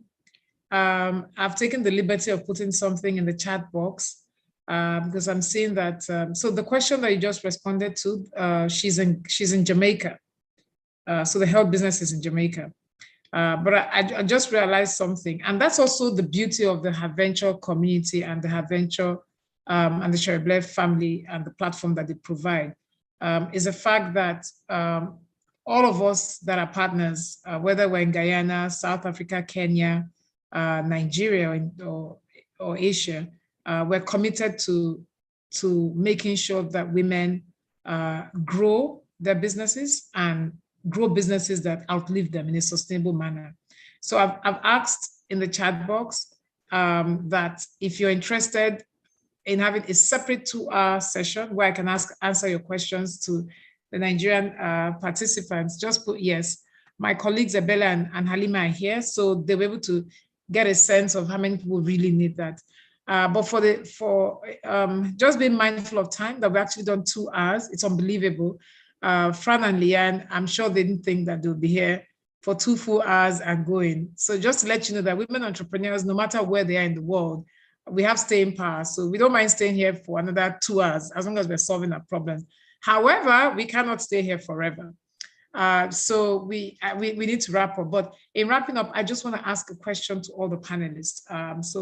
Upasana, Rowena, Zuwaira, I hope, is she still around? Cynthia is still here, fantastic. Cynthia, so I have a question. The last question I want to ask is the HerVenture app and the way you learned on it. Was that good? Is it something that you recommend? And what are you hoping to see come from us by way of modifications? What are the things that the women are telling you about that they would have wanted to see on that app? So Rowena, you can start. For me, I haven't had much exposure to persons' feedback. So it's something that I can definitely look to do because I know there are a couple of persons that I personally know that used it or go through it.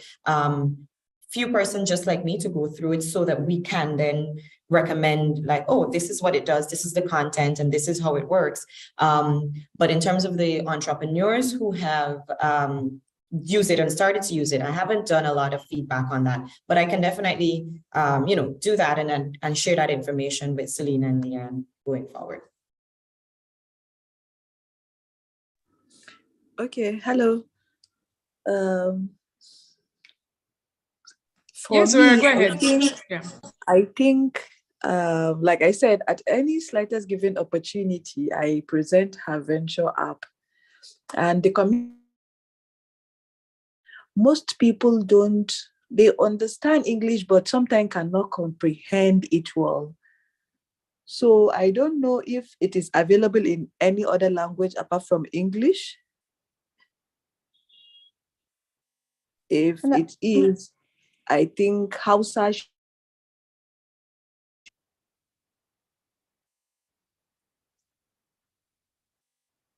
I think we lost the. Hello, Zora. You're asking its language. Hello, Yes, Zara, you've been language. breaking, but I think it's language. You're wondering whether we can translate the app. Yes, yes. Okay, fantastic. Okay, so I Yes. think they'll take that. Upasna, how about you?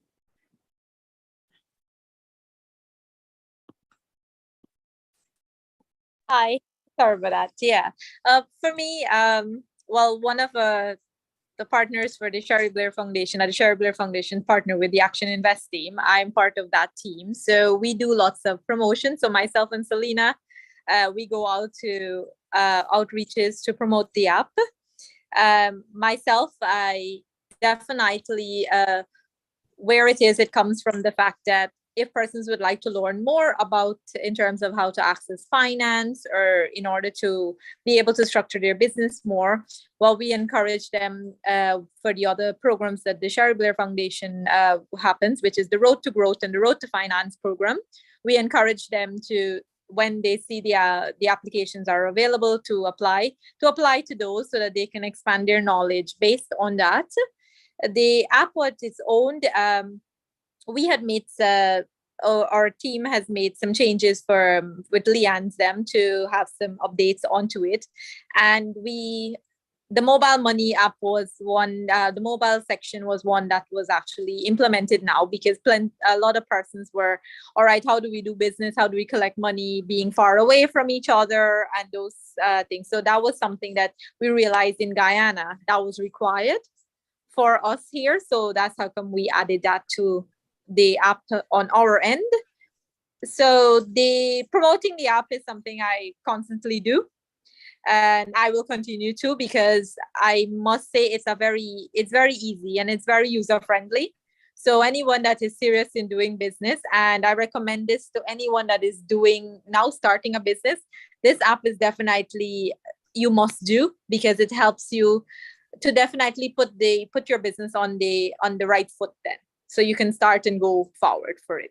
Thank you. All right. Thank you very much for that. Is Cynthia still here? No, it doesn't look like it. Okay, Selena. Okay. All right. So, and then last words to all the entrepreneurs. We had at a time 220 of us here, entrepreneurs from across the globe. What will be your parting words to them as you log off? Something short, sweet, and straight to the point. I can go. So yeah. I think for me, it's just that, we have programs that are here for you to help you counteract the challenges. HerVenture is one of them. It's super easy to register for and download, and we're really trying to have content that will really help all of the challenges we've discussed today. So, we have content on launching a business, managing your records, customization, new markets, finance, marketing, e-commerce. There's so much on there. We're always looking for more ideas. If you want to let us know ideas that you have, there's a chat function on the app. A quick response to the question about languages. It is possible that we can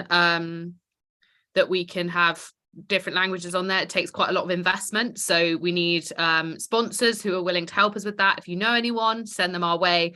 But yeah, please do, this is a free resource. We just want it to reach as many people as possible, so use it and share it and enjoy. Okay, thank you. Fran? Yeah. Okay, sorry, I didn't see that. All right, hi. Okay. Sorry, I just want to jump in here. I'm just sharing my screen really quickly, and I really wanted to give everyone a quick snapshot of what HerVenture covers, because I think it does address some of those challenges that have been kind of mentioned on today's call. So you can really see it's for those who are thinking about launching a business, but also really obviously applicable to those who are actively managing a business. And so I think particularly managing business records, so accounting basics, things like that have come up time and time again as something that people need more support on. So that's track 2, but also track 4, looking at accessing new markets, as well as track 7, looking at digital marketing. And then, of course, access to finance, huge issue, I think, everywhere, and really, really challenging at the moment. So we also do have track 6 on accessing finance. And really, these are foundational knowledge and precursors to some of those more in-depth programs that we do run that have been mentioned, like Road to Growth and Road to Finance as well. So I just wanted to share this with you in case you wonder what's on the screen. But overall, please do share this app. It's free. We don't get anything out of it other than the pleasure of being able to support women. So yeah, please enjoy the app as well. And let us know if there's anything else we can do to improve it. Thank you so much. All right. Okay. Last words, Zura. Cynthia. Okay. Yeah, I'm here, ma. Okay. Last words. I want to say to all entrepreneurs on board in the future, believe in yourself, be consistent and persistent. Then for HerVenture, I would say a very much thank you. I think we need to take a screenshot of our screen so that we can repost on our Instagram pages. What do you think? I love that. Spoken like the real marketer that you are. So Halima is online. She's going to do that. Please don't drop off. I love what Zara just said. Okay, so that's Zara. Last few words from our panelists. Has Upasana had this? Has she said anything? Her last words to us. Something for us to take away. I'd say for business, I know the road is not easy because we are not only women in business. We have we have our families, we have children, all of that to deal with. It's never an easy task, but keep at it. It's once you have a passion and you know that this is something that you want, keep at it, keep growing, educate yourself. The app, as Franisa said, that it's free. So take advantage of everything that you can get that is free of cost. It will help you tremendously, and it will definitely build you into that way where you can make your business a success. So good luck to everyone, and I wish you all the very best. All right. Thank you very much. So I think the other... All right, just a bit on my side, just to end off, I just want to say, from being around my friends and all the members of the Women's Chamber that are in business, I want to just basically echo everybody's sentiments. It's not exactly simple for a woman in business, young entrepreneurs coming up. But I also want to say that it is a really good time to be a woman in business, just because there is a lot changing globally. And there is a big push for and justification for why women either should be leading organizations or should be owning their own businesses. It's like the pastor said, it's challenging just because we also are the heads, so to speak, of the family home. But if we do show, and it's not difficult for us to show that we're capable of doing all of this, I think you will be able to benefit even more once you put a little bit more into your business. And also, as much as we are not risk takers, I've learned from the women here in Guyana that the most horrifying thing, or the thing that the biggest setback, was that they didn't believe in that idea, and it took them too long to get into what they thought would have been, this scary moment or this scary step. But when they finally did it, it worked, and they were able to pursue that. So I think we just need to be a little bit more risk averse. The men take risks every day. So I mean, it's probably just a gender thing on our end that we need to probably overcome, but it's worth it just based on all the feedback I've gotten and everyone that I've spoken to that said, I kind of doubted myself, but when I stepped out there, it worked. So it's definitely to believe in yourself as well, and use all the resources available. HerVenture app, the Mentee program from the Sherry Blair, all of it is just there, and they're all free, basically, as Francie said. So I think it's a good time, and you have all these programs and the services and the organizations available to help and support and network with. So that's from me. Good luck. Thank you very much. I think everybody has spoken. Selena, I called her earlier on, so maybe she can't hear us. Okay, so well spoken. Thank you very much. You have all been very, very inspiring. And we have spent 2 hours and 15 minutes just discussing sustainability. It shows that it's an issue that we that is on the front burner for all of us.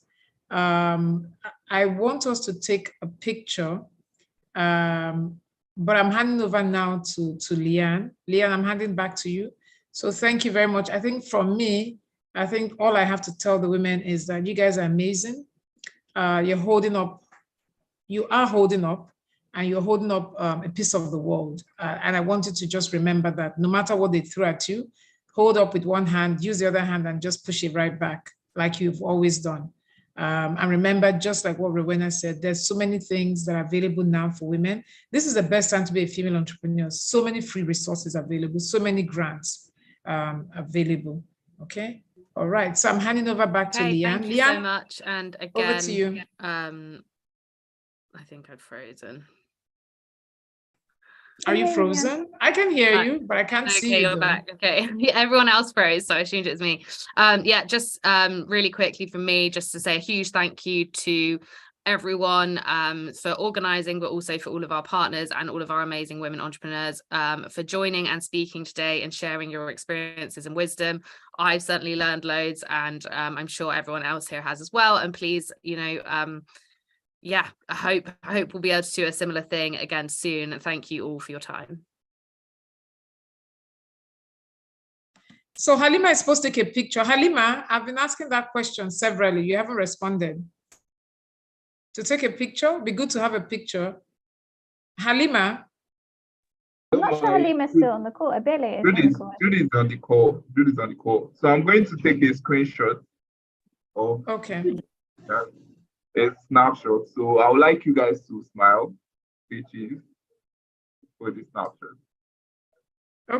Okay, ladies, the only gentleman amongst all of us has asked that we smile. Let's smile.